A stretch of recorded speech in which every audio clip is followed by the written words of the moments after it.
بسم الله والحمد لله وصلى اللهم وسلم على سيدنا محمد وعلى آله وصحبه ومن والاه وبعد. Alhamdulillah mes frères et sœurs, je suis de nouveau au Maroc par la permission d'Allah Tabaraka wa Ta'ala. C'était pas du tout gagné, car comme vous le savez, subhanallah, les revirements de situation avec le coronavirus, faut faire le vaccin, etc. À un moment, ils ont dit qu'il fallait il fallait se confiner dans un hôtel à environ 70 € la nuit. Donc je me suis dit, bon, peut-être que je vais rester en France parce que c'est cher. Puis après, ils ont accepté que l'on puisse rentrer au Maroc avec un test PCR négatif et de se confiner donc à la maison. Alhamdulillah. Allah m'a donc facilité de pouvoir re-rentrer au Maroc. Donc mes frères et sœurs, aujourd'hui, je voulais faire une petite vidéo où je vais vous parler de mes impressions, vu que lorsque voilà, je vais en France et maintenant là je suis revenu au Maroc, voilà, j'ai certaines impressions, certaines choses à vous partager. Alors, subhanallah, encore une fois de plus, subhanallah, je me rends compte du bienfait qu'Allah Azzawajal m'a accordé à moi et ainsi qu'à tous les frères et sœurs qui ont fait la hijra. La France, subhanallah, c'est un pays qui est vraiment pas facile à vivre. Et parfois, je me dis que même si ce n'était pas l'islam qui nous avait ordonné le fait de faire la hijra, je ne pense pas que je serais parmi ceux qui auraient aimé vivre en France. Il y a beaucoup de non-musulmans, qui quittent la France également. Car c'est un pays qui est devenu, on va dire, très très dur à vivre. Car la première chose que l'on doit chercher dans la vie, au-delà même de la religion, après la religion, c'est le fait d'être apaisé. Et c'est pour ça qu'il y a énormément de non-musulmans qui quittent la France, parce que c'est un pays où il est devenu très très très difficile de se sentir apaisé. Par exemple, je prends l'exemple de Paris. Paris, malheureusement, c'est une ville où on passe énormément de temps dans la voiture. On passe énormément de temps dans la voiture à cause des embouteillages. La France, tout est devenu un peu compliqué. Par exemple, ici, au Maroc, lorsque j'ai besoin d'un service, c'est très rapide. Lorsque je vais réparer ma voiture, je vais chez le mécanicien et voilà, il est libre, on va dire directement ou dans l'heure pour que je puisse faire réparer ma voiture. Alors qu'en France, j'ai eu des soucis de véhicule. Pour faire réparer sa voiture, c'est tout un combat. C'est tout un combat malheureusement parce qu'il faut prendre rendez-vous, etc. Et bien sûr, voilà, quand c'est des véhicules qui sont d'une certaine gamme, on ne peut pas les donner aux mécaniciens du coin. Donc les services en France, c'est une difficulté. Également les éboueurs, les plombiers, etc. Tout ça, c'est des services qui sont très très chers en France, alors qu'ici au Maroc et dans de nombreux pays musulmans, c'est des choses qui ne coûtent 3 fois rien. Donc la vie en France, elle est devenue, on va dire, assez compliquée. Moi personnellement, je ne me suis pas senti apaisé lorsque j'étais en France, de la même manière que je le suis lorsque je suis ici. Et il y a énormément de non-musulmans qui partagent également ce point de vue. En dehors de l'islam, franchement, le fait de vivre dans un pays comme le Maroc ou même dans un autre pays, c'est des pays où on va dire ça va pas à 200 à l'heure, tu as le temps de prendre le temps pour toi. Et j'ai vu une vidéo il n'y a pas longtemps où une personne elle disait que le plus grand voleur est celui qui vole ton temps. Et en vérité en France, malheureusement, tout ce que l'on fait, ça vole ton temps. Le travail, je vois les frères et sœurs, ils partent au travail tôt, ils rentrent tard le soir et ils n'ont pas forcément le temps de passer du temps avec leurs enfants. Lorsqu'ils rentrent le soir, ils mettent leurs enfants devant la télévision et en vérité, malheureusement, le style de vie fait que les frères et sœurs ne passent pas beaucoup de temps avec leurs enfants et pendant les vacances, on les met à la crèche. Pourquoi? Parce que il faut travailler. Il faut travailler, pourquoi? Parce que ce que j'ai vu, malheureusement, c'est que tout tourne autour de la consommation. Il y a une concurrence comme ça. Les gens ne s'en rendent pas compte, mais ils sont en concurrence pour obtenir des biens. Un tel, oh, ma copine, elle a acheté quelque chose à Ikea, moi aussi, il faut que j'achète ce lit-là à Ikea, etc. Un frère, ouais, mon ami, il a acheté une nouvelle voiture, donc moi aussi, il faut que j'achète une nouvelle voiture. Et c'est comme ça que les gens ils rentrent en concurrence. Pourquoi? Pour les biens de ce bas monde, pour posséder.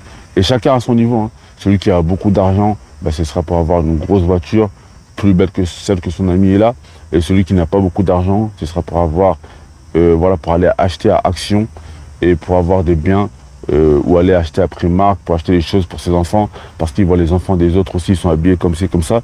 Et malheureusement, c'est ce qui fait que, malheureusement, subhanallah, les frères et sœurs, malheureusement, ils rentrent dans cette concurrence dont le musulman peut totalement s'en passer. Donc voilà mon constat, ce que j'ai vu de la France, subhanallah, vraiment c'est compliqué pour le musulman de se sentir apaisé. C'est compliqué, déjà beaucoup de nos musulmans ne se sentent pas apaisés. Il y en a qui, dès qu'ils peuvent, ils quittent la région parisienne. Et dès qu'il y en a, ils quittent la France, aller sur les réseaux sociaux, aller dans certains forums, etc., dans certains groupes. Vous allez voir beaucoup de non-musulmans qui quittent la France parce qu'ils ne se sentent plus apaisés, et surtout avec le coronavirus, avec les restrictions qui sont beaucoup plus restrictives, par exemple qu'au Maroc ou que dans certains autres pays. Franchement, c'est devenu vraiment compliqué à vivre. Mais le pire de tout, c'est que les gens ne prennent pas le temps de vivre. Et subhanallah, depuis que je suis revenu au Maroc, c'est vraiment quelque chose que je me dis qu'Allah nous a facilité. On prend le temps de vivre. On prend le temps de rester en famille avec les enfants, sortir, etc., etc. Et également, subhanallah, parmi les choses qui m'ont aussi frappé en France, c'est malheureusement de voir à quel point les jeunes enfants des musulmans sont devenus. Malheureusement, il y a beaucoup de négligence de la part de certains frères et certaines sœurs. Il y en a d'autres, c'est pas de la négligence, mais c'est malheureusement, voilà, on va dire, l'environnement qui est comme ça.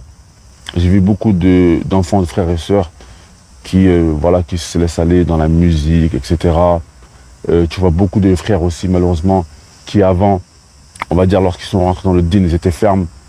Et maintenant, ils sont de moins en moins fermes sur la religion. Ils sont de moins en moins fermes sur la religion. Parce que c'est comme ça, lorsque l'on est entouré de personnes qui sont totalement égarées, et bien cela, ça joue sur notre propre personne. Alors, franchement, mes frères et sœurs, dans cette vidéo, le message que je voulais vous passer, c'est que vraiment, voilà, moi je pense que pour ceux qui ont la capacité, ça urge vraiment de quitter la France et de faire la hijra, en tout cas pour ceux qui peuvent. Et pour ceux qui ne peuvent pas, voilà, il faut redoubler d'efforts. Il faut vraiment beaucoup invoquer Allah Azza wa Jal. Et pour nous autres, qui avons déjà fait la hijra, je pense que l'on doit redoubler d'efforts dans le fait de remercier Allah Azza wa Jal pour ce bienfait qu'il nous a accordé. Allah Azza wa Jal nous dit dans le Coran: Wala in shakartum lanazidannakum, wala in kafartum inna azabi la shadid. Et si vous êtes reconnaissant, nous allons vous augmenter en bienfaits. Et si vous êtes non reconnaissant, c'est-à-dire que si vous reniez nos bienfaits, certes, mon châtiment est douloureux. Donc on se doit de remercier Allah Azza wa Jalla, mes frères et sœurs, pour ce bienfait. Regardez là, je suis dans un parc d'équitation ici sur Tanger. Et c'est vraiment apaisant de se dire que tu peux prier n'importe où. Voilà, la dernière fois j'étais en France, à Paris. Et c'était lors de la salade. Et j'ai dû prier dehors et tout ça. Et t'as peur que quelqu'un vienne, il te poignarde par le dos, etc. Parce que c'est des choses comme ça qui arrivent en France. T'as peur, t'es pas apaisé. Alors que, alhamdoulilah, ici, tu sais que tu peux prier n'importe où, tu sais que tu entends l'adhan. Alhamdoulilah, même parfois tu vois des gens qui critiquent le Maroc, etc. Le Maroc. Et mais c'est le jour et la nuit entre le Maroc et la France. Quand tu vois en France, il fait, je sais pas moi, il fait 15 degrés. C'est la grisaille toute la journée. Mais tu vois les femmes très très mal habillées. Quand tu arrives au Maroc, je ne dis pas qu'il n'y a pas de femmes mal habillées. Mais lorsque tu fais un comparatif avec la France, alhamdulillah, aujourd'hui il fait 30 degrés, et il est que 10 heures du matin, et peut-être qu'après il va faire 36, 37 degrés. Tu vois, la plupart des femmes, elles sont en abaya, et elles sont plus ou moins bien habillées. Hier, je suis parti à la plage avec mes enfants, alhamdulillah, il y avait pratiquement personne sur Tanger, moi qui m'attendais à ce qu'il y ait du monde. Et on respire, on vit, tu peux aller te promener, etc. Voilà, en général, les femmes sont très très bien habillées lorsque tu fais un comparatif avec la France. Et tout ça, mes frères et sœurs, c'est des bienfaits de la part d'Allah Azza wa Jal que l'on ne peut pas négliger. Donc ça, c'était une vidéo, mes frères et sœurs, juste un petit rappel, un petit ressenti sur voilà, ce que j'ai pu voilà, moi ressentir depuis que j'ai quitté la France et que je suis revenu au Maroc. Et je remercie Allah Azza wa Jal vraiment pour ce bienfait d'avoir fait la hijra et d'avoir pu quitter la France. C'est vrai que c'est un sacrifice, parce que voilà, on ne voit pas ses parents tous les jours. Mes parents sont en France, ma famille, mes frères et sœurs sont en France. Mon épouse, ça fait des années qu'elle n'a pas vu son père. Son père, et voilà, il n'est pas trop chaud pour venir au Maroc. Et voilà, c'est vraiment compliqué la hijra, parce que c'est des sacrifices. Mais en vérité, lorsque je vais en France et que je reste quelques semaines et que je vois comment les frères et sœurs ils vivent et tout ça, comment voilà, malheureusement tu n'avances pas religieusement, comment en vérité tu es emprisonné par les passions. Je crois que c'est un bienfait pour toi de posséder, de pouvoir aller à Ikea et acheter. Mais en vérité, subhanallah, parfois, je ne dis pas que c'est un méfait, mais parfois peut-être on est emprisonné dans nos passions et on ne s'en rend pas compte. On pense qu'on est bien, alors que subhanallah, en vérité, ça se trouve qu'on n'est même pas proche d'Allah Azza wa Jal comme il se doit. Et on est emprisonné dedans et on est aveuglé et on ne voit pas. Donc enfin, ça, c'était un rappel vraiment pour faire comprendre, pour faire prendre conscience à mes frères et sœurs l'importance de faire la hijra et les bienfaits que cette adoration a sur nous et qu'elle a même sur nos enfants et que même sur notre espérance de vie. Parce que lorsque l'on vit dans un endroit qu'on est apaisé, qu'on n'est pas stressé, qu'on vit avec quiétude, cela augmente notre espérance de vie. Je demande à Allah qu'il nous facilite, nous et vous aussi, mes frères et sœurs. إنه ولي ذلك والقادر عليه والحمد لله رب العالمين.